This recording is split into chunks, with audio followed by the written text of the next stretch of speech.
ሰላም ጤና ይስጥልኝ ውድ የሶሎዳ ሚዲያ ቤተሰቦቻችን እንዴት አላችሁ? ለዕለቱ የመራረጥናቸው አዳዲስና ትኩስ መረጃዎችን ይዘን ቀርበናል። መረጃዎቻችን እየተከታተላችሁ ከኛ ጋር እንድትቆዩ በአክብሮት እጋብዛለሁ።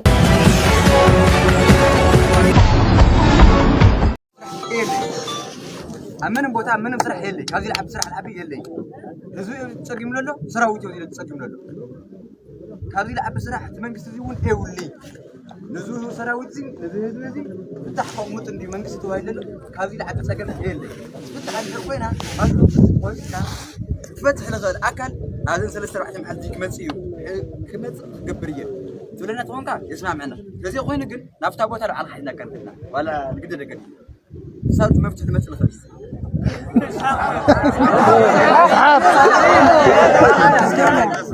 لا تخلي كسرها كايو لا خاسي كسرها كايو تخلي خام لا يناي حاجة الرأيو لا يناي حاجة الرأيو أنا ودي أسرع عمتي سخاود 8 عمتي كسرها كايو حق خايو حق خايو كسرها كايو أنا لنا عمتي حقول حيل كرب لسه 4 صوموني أهود باجت وديو صوموني وحده خير كزور الكرم ويلي يوصل حق أنا كلمة دامش لك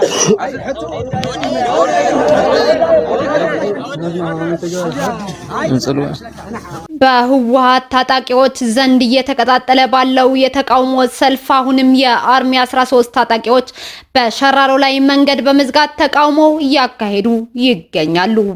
በቪዲዮው ላይ የሚታየው የሰራዊቱ አመራር ማሾ በየነ ሲሆን ወጣቱ የሰራዊቱ አባል አሁን በዚህ 3-4 ቀን የሚመለከተው አካል መጥቶ እንዲያነጋግረን ፍትህ እንዲሰጠን እንፈልጋለን ብሎ ጥያቄውን ሲያቀርብ ማሾ በየነ ግን በስላቅ ስቆበታል።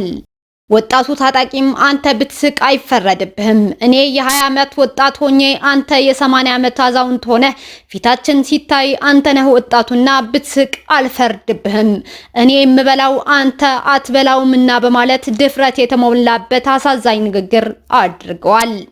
ማሾ በየነ የወጣቱ ታጣቂ ንግግር ለማቋረጥ ቢሞክርም ታጣቂዎቹ እኛ እንጂ አንተ በፍጹም አታወራም በማለት አቋርጠውታል።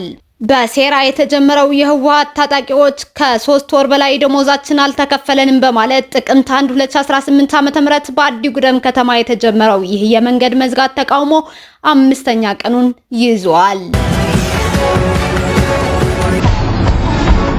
ፕሬዝዳንት ታዬ አጽቀሥላሴ የአዲሱን የግብጽ አምባሳደር የሹመት ደብዳቤ ተቀበሉ።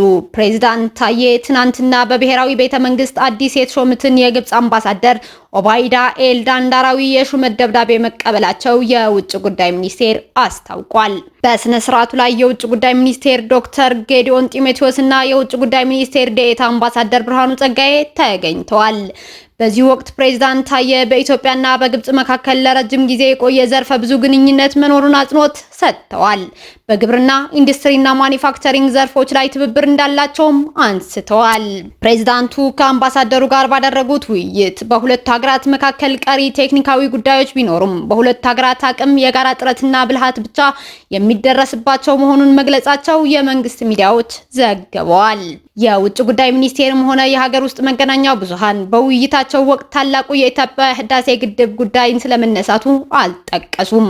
ፕሬዝዳንት ታዬ ከዚህ ቀደም እንደ አውሮፓውያን አቆጣጠር ከ2017 እስከ 2018 ድረስ የኢትዮጵያ አምባሳደር ሆነው በግብጽ ማገልገላቸው ይታወቃል። በተጨማሪም ፕሬዝዳንት ታዬ አጽቀሥላሴ የግብጹን አምባሳደር ጨምሮ በኢትዮጵያ አዲስ የተሾሙ የ14 ሀገራት አምባሳደሮችን የሹመት ደብዳቤ በብሔራዊ ቤተ መንግስት ተቀብለዋል። ለፕሬዝዳንቱ የሹመት ደብዳቤያቸውን ያቀረቡት የሞሪታኒያ፣ ካዛኪስታን፣ ቫቲካን፣ ባንግላዴሽ፣ አረብ ሊግ፣ ኢንዶኔዥያ፣ ሰርቢያ፣ ስዊድን፣ ካናዳ፣ ስዊዘርላንድ፣ ግብጽ፣ የሃንጋሪና የሳን ማሪኖና የቱርክሜኒስታን አምባሳደሮች ናቸው። 70 በመቶ የሚሆነው የማዳጋስካር ኢኮኖሚ በፈረንሳይ ተይዟል ሲሉ የሀገሪቱ ባለስልጣን አስታወቁ። የማዳጋስካር ማዕከላዊ መንግስት በፈረንሳይ ስር ነው ሲሉ አንድ የሀገሪቱ ባለስልጣን ተናግረዋል። የማዳጋስካር ገለልተኛ ብሔራዊ ምርጫ ኮሚሽን ተቀዳሚ ጄኔራል በማዳጋስካር ውስጥ ብዙ የፈረንሳይ ጥቅሞች ብለዋል። 70% የሚሆነው የማዳጋስካር ኢኮኖሚ በፈረንሳይ ተይዟል ሲሉ ለስፑትኒክ አፍሪካ አስረድተዋል። ፕሬዝዳንት ራጃሊና በፈረንሳይ አውሮፕላን ሀገሪቱን ለቀው ስለመውጣታቸው የሚናፈሱ ወሬዎችን አስመልክቶ አስተያየት ሲሰጡ የፈረንሳይ ጣልቃ ገብነት ዋነኛ ግብ ደቀ መዝሙሯን ለመጠበቅ ነው ብለው እንደሚያምኑም ተናግረዋል። የአፍሪካ ህብረት አህጉራዊ ሽምግልናን ለመደገፍ ዝግጁ መሆኑን የሰጠው መግለጫ ማዳጋስካር የድርጅቱ አባል ከመሆኑ አኳያ ከግዴታነት የዘለለ አይደለም ብለዋል። ያም ሆነ ይህ ወደ ብሔራዊ ውይይት ከማቅናት በፊት ማስታረቅ ቅድሚያ ሊሰጠው እንደሚገባም ጠቁመዋል ሲል ስፑትኒክ ዘግቧል። ጎግል በ15 ቢሊዮን ዶላር ግዙፍ ዳታ ሴንተር በህንድ ሊገነባ ነው ተባለ። ሚሊዮኖችን ከድህነት ለማውጣት ቴክኖሎጂ ቁልፍ ነው ሲሉ የህንዱ ጠቅላይ ሚኒስቴር አስታውቀዋል። ጎግል አልፋቤት በሚቀጥሉት 5 ዓመታት ውስጥ በህንድ የኤአይ መሰረተ ልማት ማዕከል ለመገንባት 15 ቢሊዮን ዶላር ወጪ ለማድረግ ያለመ ሲሆን ይህም በፍጥነት በማደግ ላይ ባለችው ህንድ የሚያደርገው ትልቁ ኢንቨስትመንት ይሆናል። የአሜሪካ ግንባር ቀደም የቴክኖሎጂ ኩባንያዎች መዋዕለ ንዋያቸውን በህንድ በማፍሰስ ላይ ሲሆኑ ጎግልም አንዱ ሆኗል። አማዞን በደቡብ ኤስያዊቷ ህንድ እንደ አውሮፓውያን አቆጣጠር በ2030 የክላውድ መሰረተ ልማት ለመገንባት 12.7 ቢሊዮን ዶላር ኢንቨስት ለማድረግ ማቀዱን ማስታወቁ ይታወሳል። ኦፕን ኤአይም በቀጠናው ባለ 1 ጊጋዋት የመረጃ ቋት ለመገንባት ይፈልጋል።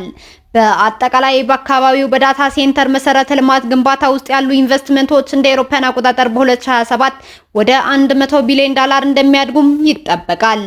የህንድ ጠቅላይ ሚኒስትር ናሬንድራ ሞዲ የሀገሪቱን ኢኮኖሚ ለማጠናከርና ሚሊዮኖችን ከድህነት ለማውጣት ቴክኖሎጂ ቁልፍ ነው ማለታቸው ብሉምበርግን ጠቅሶ የኢትዮጵያ አርቲፊሻል ኢንተለጀንስ ኢንስቲትዩት ዘግቧል።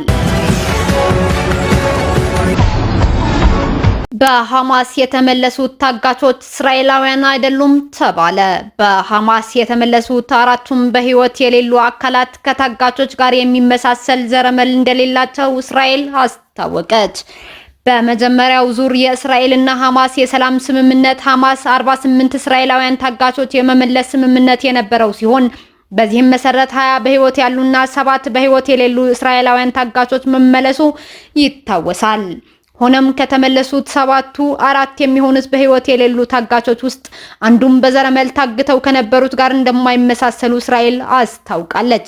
የሐማስን ድርጊት ተከትሎ እስራኤል በጋዛ የሰብአዊ እርዳታ ዳግም እንዳይገባ እንደምታቋርጥና የራፋ መስመር የመክፈቻ ጊዜ እንደምታራዝምም ዝታለች። ውድ የሶሎዳ ሚዲያ አድማጭ ተመልካቾቻችን ለዕለቱ መራርጠን ወደ እናንተ ያቀረብናቸው ወቅታዊ መረጃዎቻችን እነዚህ ነበሩ። እስካሁን ከኛ ጋር ስለነበራችሁ እያመሰገንኩኝ በሌሎች መረጃዎች እስክንመለስ የሶሎዳ ሚዲያ ቤተሰብ በመሆን እንደተለመደው ላይክ፣ ሼር፣ ሰብስክራይብ ማድረግ አትርሱ። መረጃዎቻችን በቶሎ እንዲደርሷችሁ የደወል ምልክቷን ይጫኑ። ሰላም ለእናንተ፣ ሰላም ለሀገራችን ኢትዮጵያ።